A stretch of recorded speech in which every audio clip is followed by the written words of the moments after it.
नमस्कार, मैं हूं मनोज वर्मा। हमारी खास पेशकश मिड डे मुद्दा में आपका स्वागत है। मिड डे मुद्दा में आज हम चर्चा करेंगे छत्तीसगढ़ के मुख्यमंत्री भूपेश बघेल के रिपोर्ट कार्ड की। जी हां, लोकसभा चुनाव की तारीखों के ऐलान के ठीक पहले भूपेश बघेल ने अपना रिपोर्ट कार्ड पेश किया। ऐसे तो छत्तीसगढ़ में 15 साल बाद कांग्रेस की सत्ता में वापसी हुई है और सत्ता में आए भी अभी कुछ महीने ही हुए हैं, लेकिन लोकसभा चुनाव के मद्देनजर बघेल ने अपना रिपोर्ट कार्ड पेश कर दिया। भूपेश बघेल के कमान संभालने के बाद उनके काम की बात की जाए तो किसान कर्ज माफी उनकी सबसे बड़ी उपलब्धि है, जैसा कि वो खुद दावा करते हैं। हालांकि विपक्ष इससे इत्तेफाक नहीं रखता है। मध्य प्रदेश और राजस्थान के मुकाबले भूपेश बघेल ने सबसे जल्दी इस वादे पर अमल किया और किसानों के खाते में पैसे भी आना शुरू हो गए थे। इसके अलावा बाकी वादों पर भी बात करें तो इस पर तेजी से अमल का दावा सरकार ने किया है। भूपेश बघेल ने अपनी उपलब्धियां गिनाते हुए कहा कि हमने किसानों का कर्ज माफ किया, सरकार ग्रामीण अर्थव्यवस्था का ढांचा मजबूत करने की कोशिश कर रही है, गौठान के लिए 3 एकड़ से अधिक जमीन आरक्षित कर रहे हैं। तो इसी मुद्दे पर हम इस आज मिड डे मुद्दा में चर्चा करेंगे। इस पर हम डिस्कस शुरू करेंगे। इसके पहले हम सुनाते हैं कि बीजेपी और कांग्रेस प्रवक्ताओं का इस रिपोर्ट कार्ड पर क्या कुछ कहना है। 70 दिन में कांग्रेस पार्टी की सरकार ने भूपेश बघेल की सरकार ने 69 निर्णय लिए हैं जो बेहद ही इस प्रदेश के जनता के लिए अनुकरणीय रहा है। जितनी भी चीज़ें घोषणा पत्र में हमने चुनाव के पहले बताई थी, उन सब चीज़ों पर हम अमल कर रहे हैं। केवल शराबबंदी को लेकर के अभी निर्णय नहीं हुआ है। उस संदर्भ में अभी समितियां बनी हुई है और वो समितियों का जो निर्णय आएगा उस पर सरकार कार्रवाई करेगी। पूत के पांव पालने में दिखाई दे रहे हैं। उस हिसाब से वर्तमान में तो घोषणा पत्र में तो उन्होंने बहुत सारी बात की थी, जिसमें कह रहे थे कि हम शराबबंदी की प्रक्रिया एक कल ही आनंद फानंद में एक समिति बना दी है, वो लिंगनार कर रहे हैं, उसको कुछ कर नहीं रहे। उसके साथ ही साथ आप देखें तो बहुत सारे क्षेत्र में जो विकास के काम होने वाले थे, आपको बताना चाहूंगा कि जो प्रधानमंत्री सड़क योजना जो भारत सरकार के माध्यम से मिलती है, जिनका 5 साल बाद उसका मेंटेनेंस वगैरह राज्य सरकार को करना रहता है, उसके लिए हमारी पिछली सरकार डॉक्टर रमन सिंह की सरकार ने राशि जारी की, तो सभी राशि को वापस मंगवा ली। बस्तर विकास प्राधिकरण के माध्यम जो क्षेत्र में विकास के कार्य होने से अन्य प्राधिकरणों का मत था, उसको भी मंगवा ली। कुल मिलाकर विकास के कार्य शून्य पड़े हुए, कहीं विकास के काम दिख। प्रवक्ता ने जितनी उपलब्धि नहीं बताई, उससे ज्यादा बीजेपी के जो प्रदेश अध्यक्ष नए विक्रम उसेंडी, उन्होंने इस योजना और सरकार की तमाम सारी खामियां गिना दी। तो इस पर हम चर्चा के लिए हमारे साथ स्टूडियो में मौजूद है वरिष्ठ पत्रकार रामेश्वर धाकड़। रामेश्वर जी, आपका स्वागत है। रामेश्वर जी, आपने दोनों को सुना और जो किसान कर्ज माफी की बात है, जो मध्य प्रदेश में भी बड़ा मुद्दा था, छत्तीसगढ़ में भी बड़ा मुद्दा था। मध्य प्रदेश में कल आचार संहिता लगने के कुछ देर पहले से किसानों के पास कथित रूप से एक मैसेज आने लगे कि आचार संहिता के चलते हम आपका कर्ज नहीं चुका पाएंगे, अब आपको इंतजार करना होगा। लेकिन छत्तीसगढ़ सरकार का दावा है कि उन्होंने उस वादे को पूरा कर लिया है। एक बड़ी चीज और उन्होंने कल जो एक रिपोर्ट कार्ड में कही है कि शराबबंदी की एक बात कही, तो शराबबंदी हमेशा से एक बड़ा मुद्दा है। तो क्या आपको लगता है कि सरकार इस दिशा में बड़ी जल्दी से कोई काम कर पाएगी या निर्णय ले पाएगी? जहाँ तक कि मनोज जी शराबबंदी की बात करें अपन, तो शराबबंदी में क्या है कि छत्तीसगढ़ सरकार इसके लिए पॉजिटिव दिख रही है मध्य प्रदेश सरकार की अपेक्षा। क्योंकि मध्य प्रदेश में थोड़ा अपन उल्लेख करते हैं मध्य प्रदेश का, जब वो कांग्रेस अपोजिशन में थी तो मध्य प्रदेश के यही नेता जो सरकार में है वो क्या करते थे कि तत्काल शराबबंदी सरकार को कर देना चाहिए। लेकिन जो छत्तीसगढ़ की भूपेश बघेल सरकार है वो ग्राउंड लेवल पर काम कर रही है। वहाँ जो आदिवासियों का बड़ा वोट बैंक है, बड़ा वर्ग है छत्तीसगढ़ का, चूँकि छत्तीसगढ़ मूलतः आदिवासियों का ही प्रदेश है और शराब की समस्या आदिवासियों की है। तो उस दिशा में आज के परिप्रेक्ष्य में जो करीब 2.5 महीने की सरकार वहाँ हो गई है, तो शराबबंदी के लेकर पॉजिटिव दिख रही काफ़ी। इसको अपन कंपेयर करें अदर स्टेट से, तो वो शराबबंदी के क्षेत्र में काफ़ी काम कर रही है। रही बात तो जो सरकार इतने सारे वादे करती है, इसके लिए पैसे की जरूरत होती है। मध्य प्रदेश में हमने देखा कि अभी जो आबकारी नीति आने वाली है उसके लिए हल्ला था कि 15 से 20% दाम बढ़ाए जाएंगे शराब के। तो ऐसे में सरकारों के लिए रेवेन्यू का एक बड़ा जरिया होता है शराब। दोनों डिफरेंट है। मध्य प्रदेश में शराबबंदी की सिर्फ कोरी बातें होती हैं, चाहे वो भाजपा सरकार रही है चाहे वो कांग्रेस सरकार वर्तमान में काम कर रही है, ये कभी नहीं कर सकते। ये शराबबंदी कभी भी नहीं कर सकते। लेकिन छत्तीसगढ़ में क्या है कि छत्तीसगढ़ में जो दूसरा फीडबैक है, छत्तीसगढ़ की जो वहाँ क्या शराबबंदी पूरी तरह से नहीं होगी कि बाहर की कंपनियों को, शराब कंपनियों को बैन लगा दिया है, लेकिन वहाँ जो पुराना कल्चर था देसी शराब वाला, लोग बनाने के लिए जो की ताड़ी की जो आदिवासियों की परंपरा है, वो ताड़ी वाली को उनको छूट दे दी जाएगी। इसलिए तो वहाँ इतना रेवेन्यू वो उन्होंने कुछ किया है। वो जो सरकार से पहले इनका जो कांग्रेस का मंथन हुआ था उसमें छत्तीसगढ़ में, उसमें कि हम शराबबंदी के लिए किस दिशा में काम करेंगे, तो वो मुझे लगता है कि वो शराबबंदी दिशा में अगले कुछ सालों में कर देंगे काम। चलिए, हमारे साथ हमारे रायपुर संवाददाता तिलक देवांगन हमारे साथ फोन लाइन पे जुड़ चुके हैं। जी तिलक।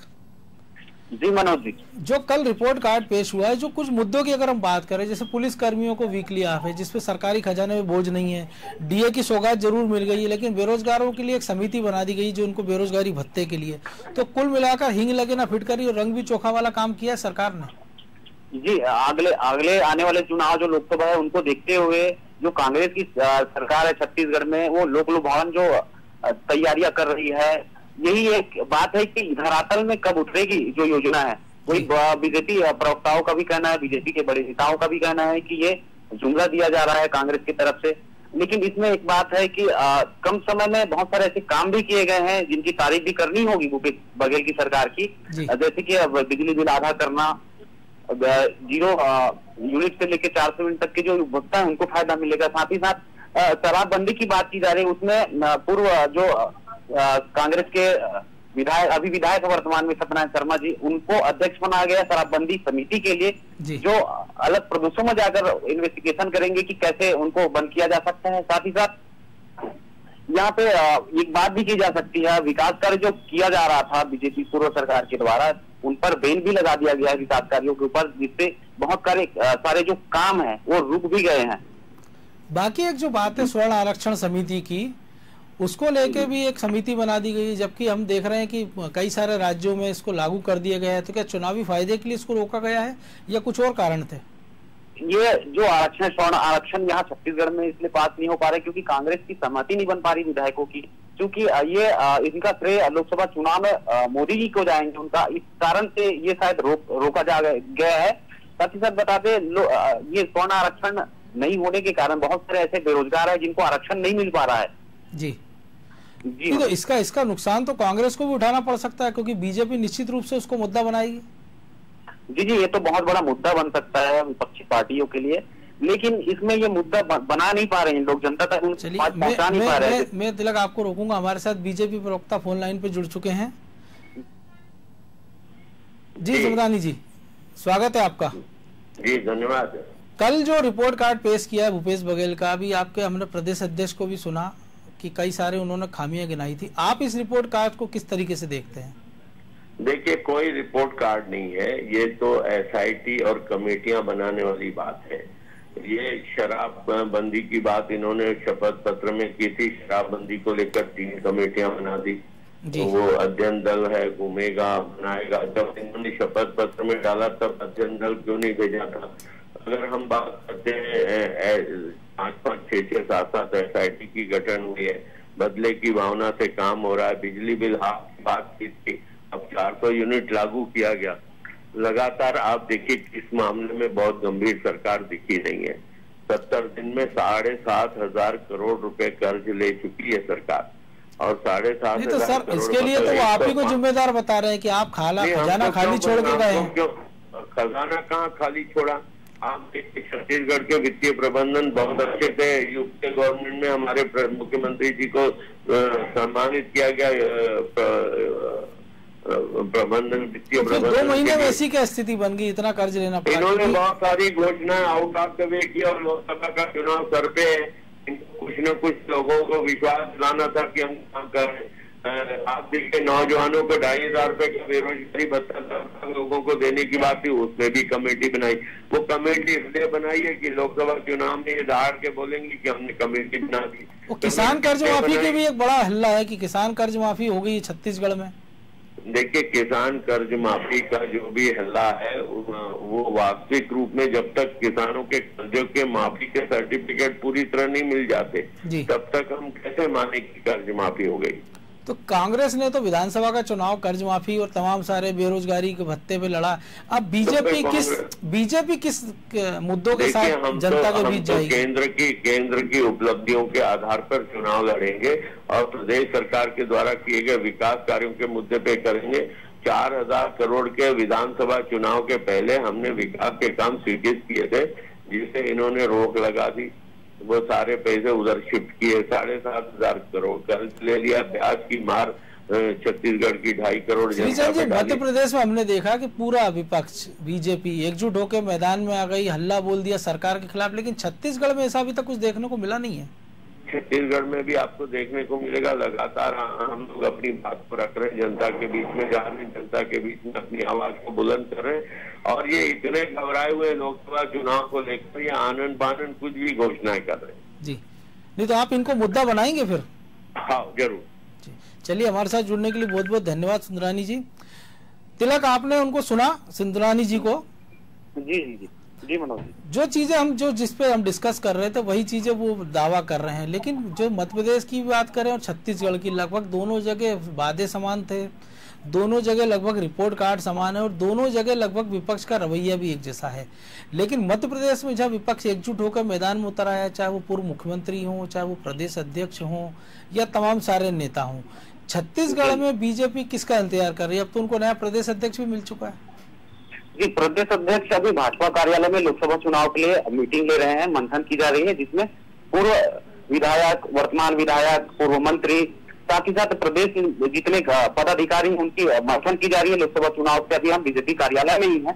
साथ ही साथ ये बता दें कि कांग्रेस को ये लोकसभा चुनाव में 2500 रुपया कुंटल धान समर्थन मूल्य का फायदा मिल सकता है, साथ ही साथ कर्ज माफी का फायदा भी उनको मिलेगा। ये दो मत वाली बात ही नहीं, क्योंकि 18 साल में एक बार भी कर्ज माफी नहीं हुई। साथ ही साथ जो धान का रेट बढ़ाया गया है 2500 रुपया कुंटल, उनसे किसानों के चेहरे में खुशी की झलक दिखाई दे रही है ऑटोमेटिक। जी नहीं तो ये केवल दो मुद्दे ऐसे, लेकिन जो बीजेपी का हम बात करें कि जो एयर स्ट्राइक हुआ है या बाकी तमाम सारे ऐसे मुद्दे हैं, उनका कितना असर देखने को मिलेगा?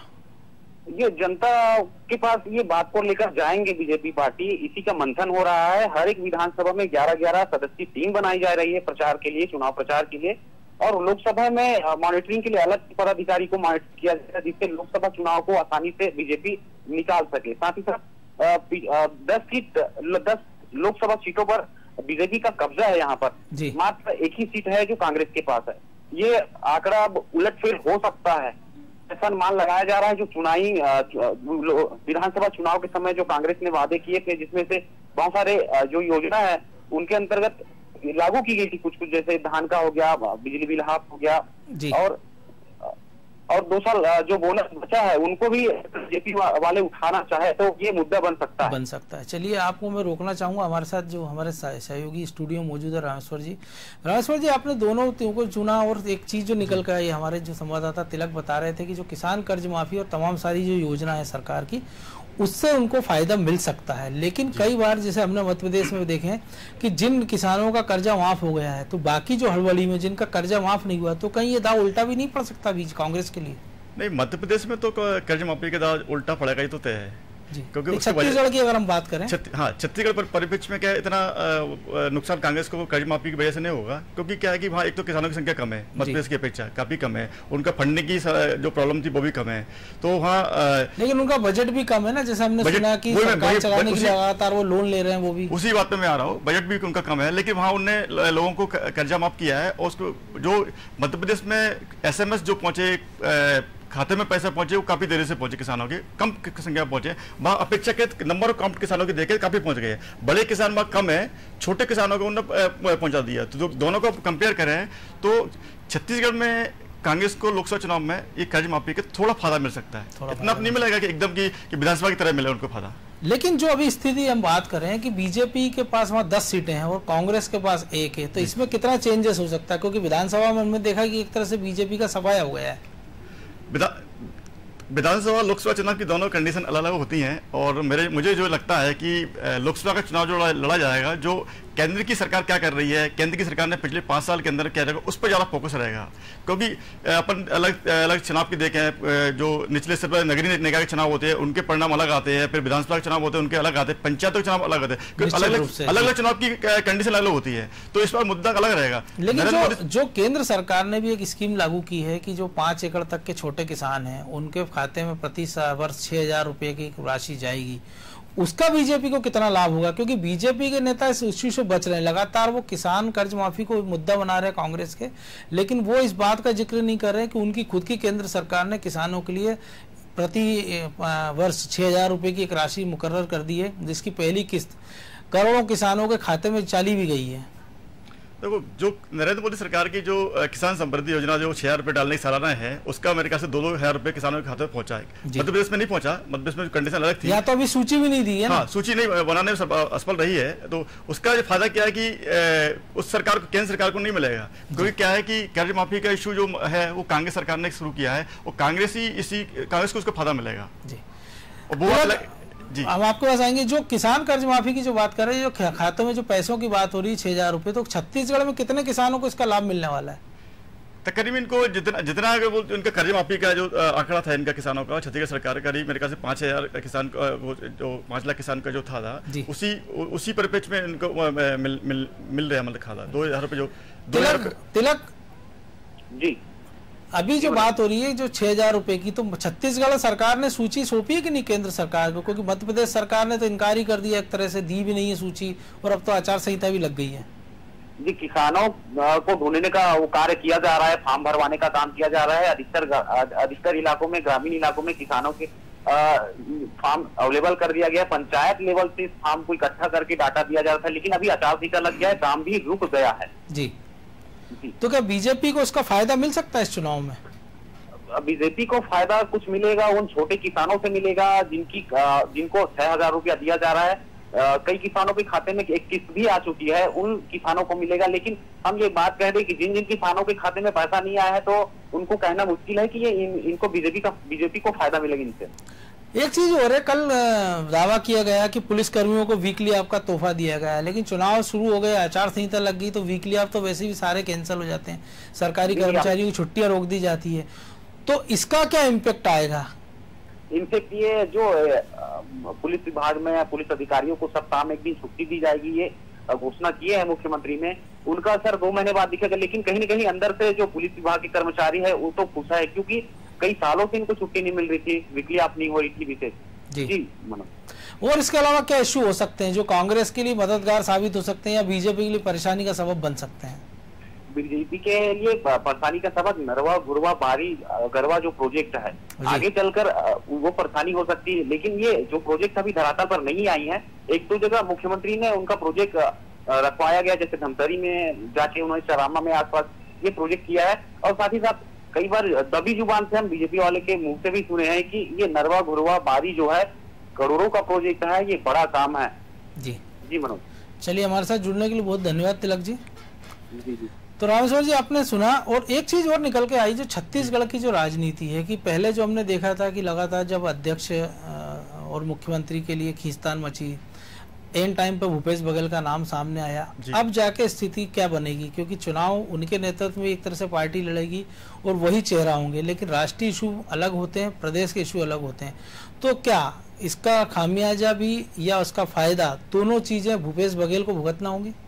तो ये तो तय है कि छत्तीसगढ़ में आगामी लोकसभा चुनाव में कांग्रेस को कोई नुकसान नहीं होने वाला, मतलब वो 1+ में जाएगी जितना जाना है। हाँ, उनको पास खोने के लिए तो कुछ नहीं है, लेकिन जो उम्मीदें हैं तो जितना भी रहेगा तो भूपेश बघेल के खाते में जाएगा, क्योंकि भूपेश बघेल ने पिछले 75-80 दिन में जिस तरह से वर्किंग की है, वो गाँव गए हैं, मतलब उनका ग्राउंड लेवल पर गए हैं वो, तो उसका बेनिफिट तो उनको चुनाव में मिलना है, तय है। दूसरा चीज देखे, वो तो छत्तीसगढ़ में भाजपा में कुछ क्या बोलते हैं इसको, गुटबाजी जैसी स्थिति सामने आई है, वो मध्य प्रदेश में भी चल रही है।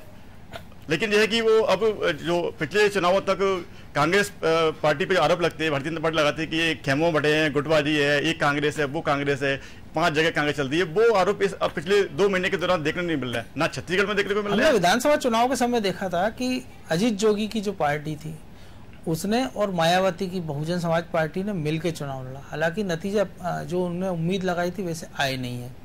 लोकसभा का चुनाव भी दोनों दल मिलकर साथ लड़ रहे हैं, उनके लिए कितनी उम्मीदें इस चुनाव में देखने को मिल रही हैं? उनको दोनों ही दलों को मुझे लगता नहीं है कि ये ज्यादा कुछ खाता खोल पाएंगे, मतलब वहाँ पे मध्य प्रदेश में, छत्तीसगढ़ में। चलिए मैं आपको रोकूंगा रमेश्वर जी। हमारे साथ पूर्व महापौर किरणमयी नायर फोन लाइन पे जुड़ चुके हैं। नायर जी, आपका स्वागत है। नायक किरणमयी नायक जी माफ कीजिए नायक जी, आपका स्वागत है। जी धन्यवाद। बोलिए, चुनाव में आपको क्या आसार लगे आ रहे हैं? क्योंकि विधानसभा का चुनाव हमने देखा कि छत्तीसगढ़ की अगर छोड़ दे तो मध्य प्रदेश राजस्थान में बड़ा नजदीकी मामला रहा। सीटों की संख्या कम ज्यादा रही, लेकिन वोट परसेंटेज छत्तीसगढ़ में ज्यादा रहा कांग्रेस के लिए, लेकिन बीजेपी मध्य प्रदेश में ज्यादा वोट लाने के बाद भी कम सीटें लाई हैं। अब लोकसभा में छत्तीसगढ़ की क्या स्थिति देख रही, क्योंकि कांग्रेस के पास ऐसी सीट थी वहाँ? देखिए, लोकसभा में छत्तीसगढ़ में हम 11 की 11 सीटें इस बार लेकर आएंगे, क्योंकि हमारे जो छत्तीसगढ़ में भूपेश बघेल जी की सरकार है, इन्होंने 60 दिनों में जो काम करके दिखाया है, जो कहा सो किया, और जितने भी वादे जन घोषणा पत्र के बड़े बड़े थे वो सब किए। किसानों का लगभग 20,000 करोड़ रुपए किसानों के कर्ज माफी और धान खरीदी के लिए दिया जी, और बहुत सारी योजनाओं को तत्काल प्रभाव से जो लागू किया है, उसके कारण छत्तीसगढ़ में आम जनता के मन में ये विश्वास दृढ़ हुआ है कि ये कांग्रेस की सरकार जो बोलती है वो करके दिखाती है। और बीजेपी का तो लोगों को मालूम है कि वो जुमलेबाज है, और वो लोग खुद स्वीकार कर चुके हैं कि वो जुमला बोलते हैं। चुनाव जीतने के लिए कुछ और बातें होती है और करने के समय में पूंजीपतियों का काम करते हैं। तो ऐसी दशा में छत्तीसगढ़ में तो इस बार 11 की 11 लोकसभा सीट कांग्रेस की आएगी, ये निश्चित। विधानसभा चुनाव में भी बीजेपी ने भी दावा किया था कि अब की बार 65 पार, लेकिन वो 15 पे सिमट गए और आप 65 पे पहुंच गए। तो इस बार लोकसभा में क्या आपको नहीं लगता ये? नहीं, देखिए, बीजेपी ने जो कहा था वो उनके हवाई बातें थे, क्योंकि यहाँ विकास दिख ही नहीं रहा था। वो विकास यात्रा कर रहे थे सरकारी खर्च पर, और जनता विकास को ढूंढने के लिए तरस गई थी। ऐसी स्थिति में अब जब जनता को कांग्रेस की सरकार का कामकाज दिखने लगा है, तो ये आपको मानना पड़ेगा कि काम करने वाली जो सरकार है उसको जनता अप्रिशिएट करती है, और उसका फायदा निश्चित रूप से मिलेगा। जी बिल्कुल, निश्चित रूप से फायदा मिलेगा काम करने का। चलिए, हमारे साथ जुड़ने के लिए बहुत बहुत धन्यवाद। रामेश्वर जी, फाइनल कमेंट आपसे चाहूंगा कि दोनों चीजें आपने तो कांग्रेस प्रवक्ता भी सुना है, बीजेपी को भी सुना, और जो ओवरऑल आपका एनालिसिस है, तो अब की बार क्या तस्वीर निकल के सामने आ रही छत्तीसगढ़ की? मुझे जो लगता है कि लोकसभा चुनाव में भाजपा के पास कांग्रेस को गिरने के लिए ज्यादा मुद्दे नहीं रहेंगे जी। ये तो तय है, क्योंकि क्या है कि कांग्रेस सत्ता में नहीं आई है, और भाजपा ने जो गड्ढे किए या जो भी किए वो देख रही है, समझ रही है, क्योंकि 15 साल कांग्रेस विपक्ष में रहा है, लंबा समय होता है। कांग्रेस ने बहुत संघर्ष किया, इस बीच में कांग्रेस ने कई अपने बड़े बड़े नेता खोए, जो कांग्रेस की लीडरशिप ही चली गई, पूरी लीडरशिप चली गई। उस खड़ा होने में, उसमें संघर्ष किया जिस तरह कांग्रेस ने, उसका एक मॉरल सपोर्ट चुनाव में इसको कांग्रेस को मिले, इस लोकसभा चुनाव में मिलेगा। रही बात यह कि क्योंकि दूसरा खोने के लिए इसलिए नहीं है क्योंकि दिल्ली में इनकी सरकार नहीं है और नई सरकार की आई है, तो भाजपा के पास कांग्रेस पार्टी को, फिर मैं कह रहा हूँ, गिरने के लिए ज्यादा नहीं रहेंगे। कांग्रेस ही अट्रैक्टिव रहेगी छत्तीसगढ़ में तो जी बिल्कुल, क्योंकि क्या जितने भी किन्ने ब्रांडिंग की पिछले चुनाव में, या जो साबित हो चुका है कि भाई आप लोगों ने क्या किया क्या नहीं किया, पिछले 5 साल रमन सिंह सरकार के रहे हैं, वो इनको फिर मतलब भुनाएगी ये कांग्रेस चुनाव में। बिल्कुल, निश्चित रूप से रमन सिंह कामकाज को भुनाएगी, खुद के कामकाज को भी भुनाएगी। इस चर्चा में भाग लेने के लिए रामेश्वर जी आपका बहुत बहुत धन्यवाद, और हमारे सहयोगियों और बीजेपी कांग्रेस नेताओं का बहुत बहुत धन्यवाद। तो बीजेपी के पास भी मुद्दा है, कांग्रेस के पास भी मुद्दा है। कांग्रेस के पास खोने के लिए कुछ नहीं और बीजेपी के पास पाने के लिए सब कुछ है। देखना दिलचस्प होगा कि कांग्रेस के मुद्दे क्या होंगे, क्योंकि राज्य प्रदेश का चुनाव वो जीत चुके हैं। केंद्र के चुनाव के मुद्दे अलग होंगे, उसकी तासीर अलग होगी, उसकी तस्वीर अलग होगी। ऐसे में भूपेश सिंह सरकार उससे कैसे निपटेगी, देखना दिलचस्प होगा। बहरहाल मिड डे मुद्दा में आज इतना ही, कल फिर मिलेंगे एक नए विषय के साथ। तब तक के लिए धन्यवाद।